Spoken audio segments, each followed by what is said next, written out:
Okay, so now the other thing is a broom.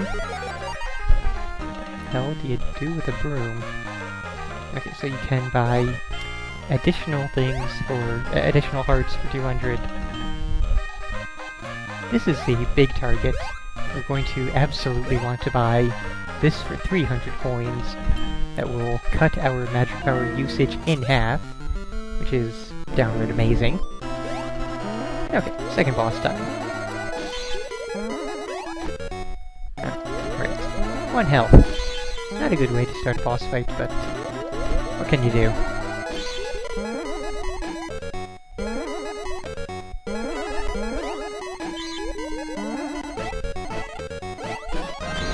And yes, absolutely what Squirrel said. When I ask for help, that is the time to give me help. Or if I'm very clearly stumped on a thing for a very long time. Otherwise, you're just generally annoying. There we go. Okay, so yes, now that we have magic powers, mini-bosses will be much more of a joke. You know, given that I have actual health to face them with, and am not at, you know, 1 hit point.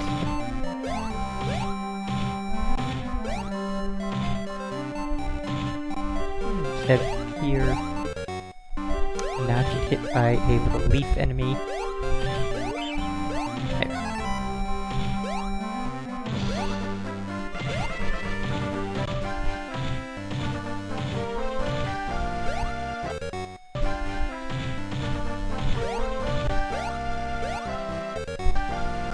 Timing on this is quite annoying. Especially because touching them while they are not moving hurts you. Oh, and of course, fish, so you can't actually wait here properly, really. A little bit annoying, that whole segment.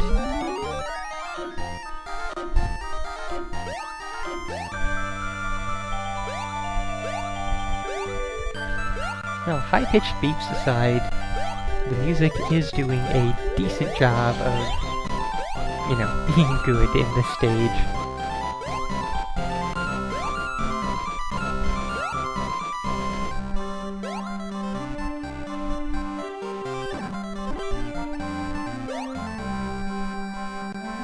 Okay. Still with 1 hit point. Would have been nice if there was a, you know, health refill at some point in there. What are you gonna do, though?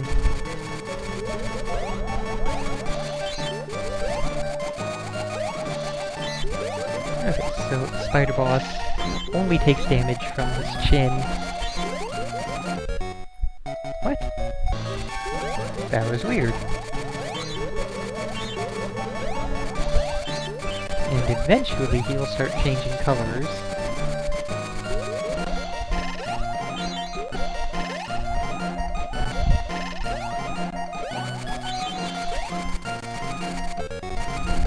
And yes, I will give the music that. It is good for a Game Boy port of a Super NES game. When we get to things like Earthworm Jim and Donkey Kong Country, we will find rather bad versions of music for Game Boy ports.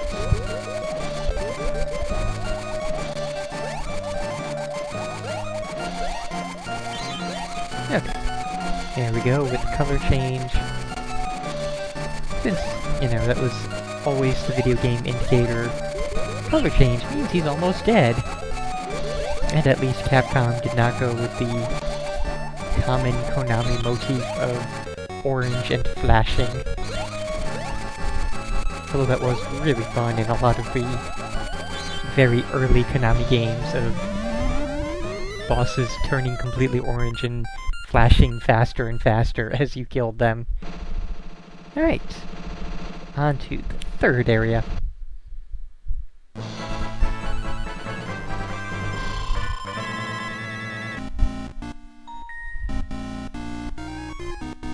Actually, one moment while I go find out just what the heck is up with that broom that we purchased.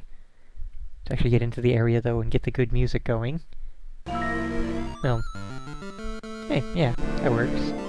1 second.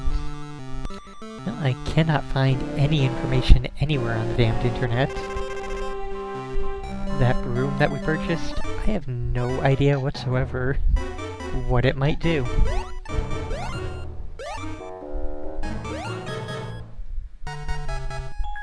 May as well switch.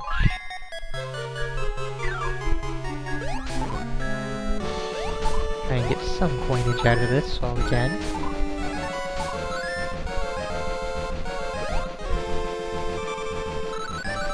Or a lot of it. It's very nice.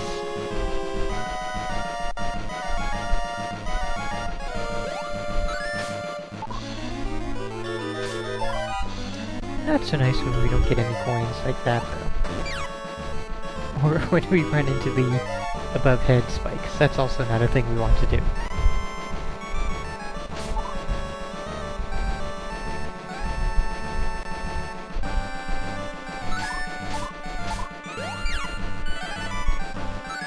Oh well, we got our health back immediately, so it doesn't much matter.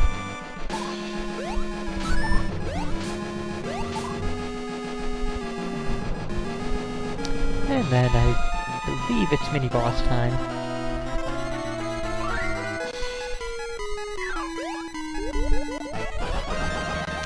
Yes, he has a big ol' hammer, and yep. The main attack is sending you up into the spikes on the hits of lava like that. Wow. Seriously, I don't remember the mini-bosses being this easy.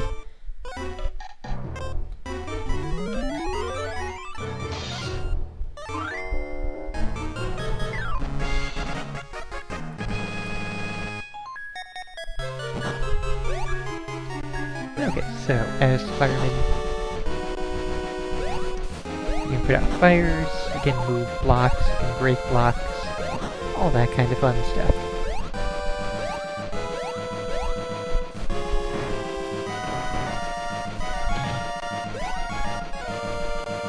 And it will soon be time for, you know, massive coin farming. So I would like to try and get the 1/2 for both of the,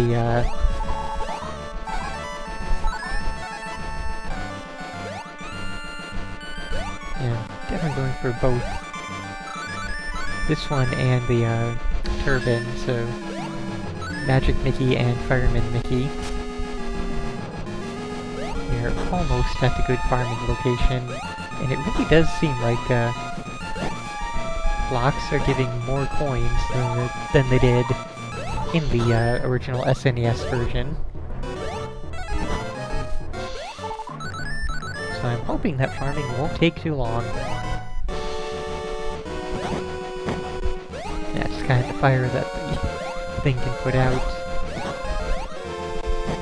I know somewhere around here is a really good spot for farming. I forget if it is here in the fireman stage, or if it's in the next stage coming up after this.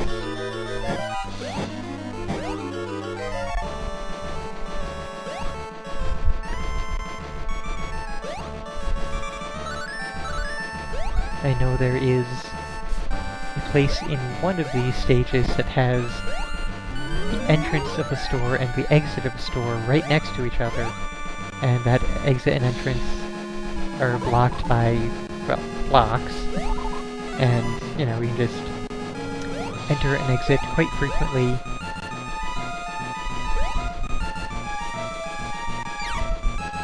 Right.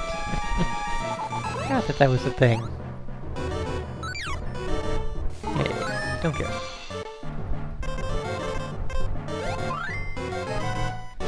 Gotta get in here before all the coins disappear.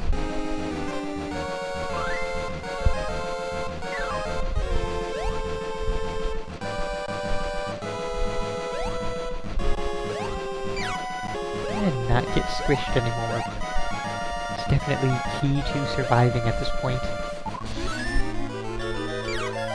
Right, got a duck. I forgot about that.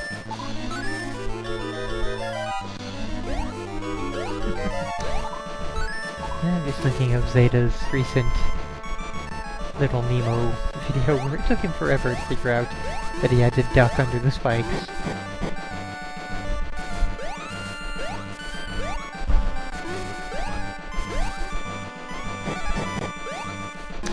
that thing I'm thinking of is right up here. Oh, somewhere up here.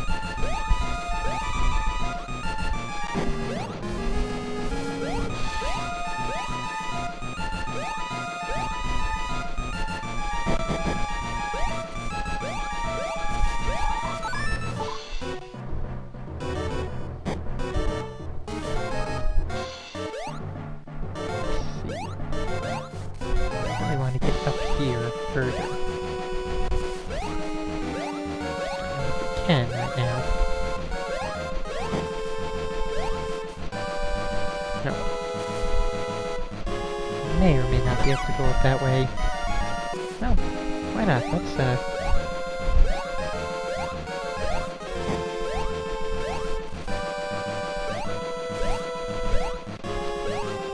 vaguely sure, like 60% certain that the thing I'm thinking of is right here. Okay.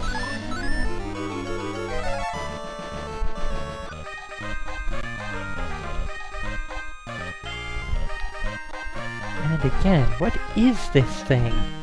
What are all these random mystery objects? What does that do for us? Well, anyways, that's the half for fireman costume, and that's the half for the turban. The others are refills on the power, which are a total waste of money, of course. So, it's now time for a jump cut. YouTube audience gets to be taken immediately to having all the things purchased. Stream audience has to deal with, you know, I don't know, maybe like, well, we'll see how many minutes of grinding it is, because it's now seeming to be quite stingy with these coins. Okay, so some amount of time later, you got the half-powered turban, so we can now use a lot more magic, while not actually using a lot more magic. Okay, so, we're still completely out. But that's okay. We can find more here and there around. I'm sure we'll be given plenty of refills. Obviously I can find more there, but there are those other things to find that will...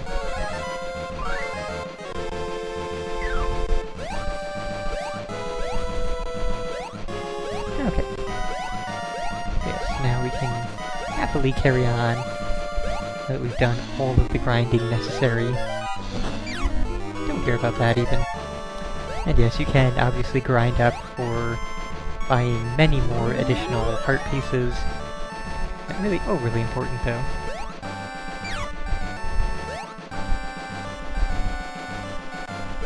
Okay. Boss time. And yes, now that I am thinking about it, I do recall that the boss does drop if you let things catch fire like that, and then put fire out. It will more than likely become a refill, like so. Okay, so all you have to do is just keep a steady stream of water on this guy, and before too long at all... That's bothersome. But, oh well, no real matter. We have more than enough water to finish this now.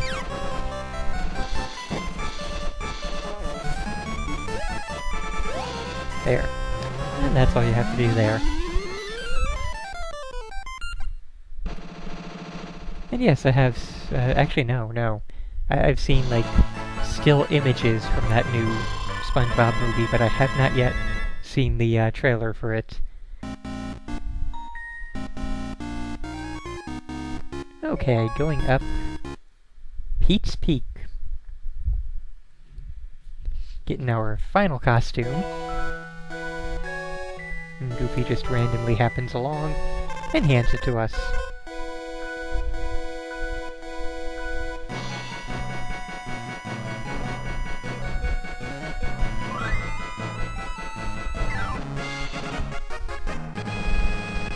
Oh yes, we get a grappling hook you can use to grab things from afar, even though it's kind of sketchy on the mechanics of it.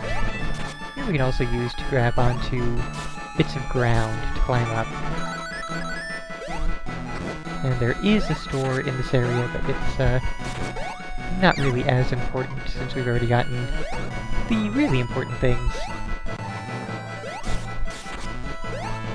And it's also annoying in that you can't really jump and throw to the left. You're always jumping and throwing at an angle.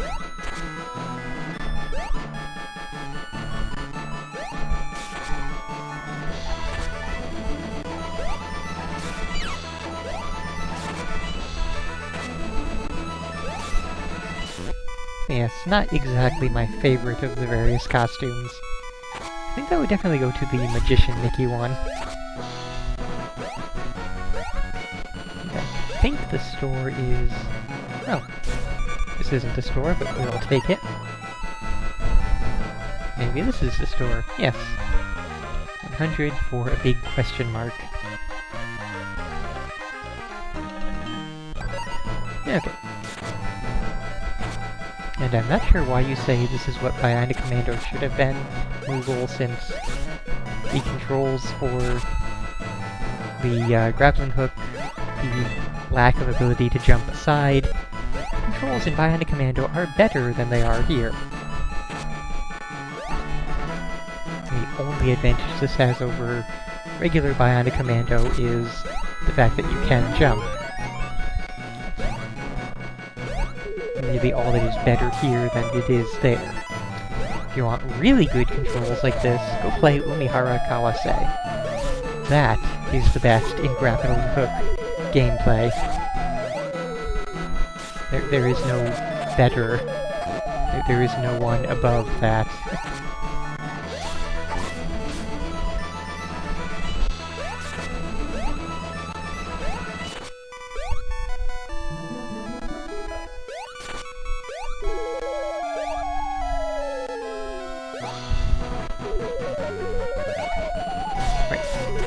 So that's a thing where you can, be sent down below. You can grappling hook your way along down there, but it's really, really finicky and difficult. I don't recommend it at all.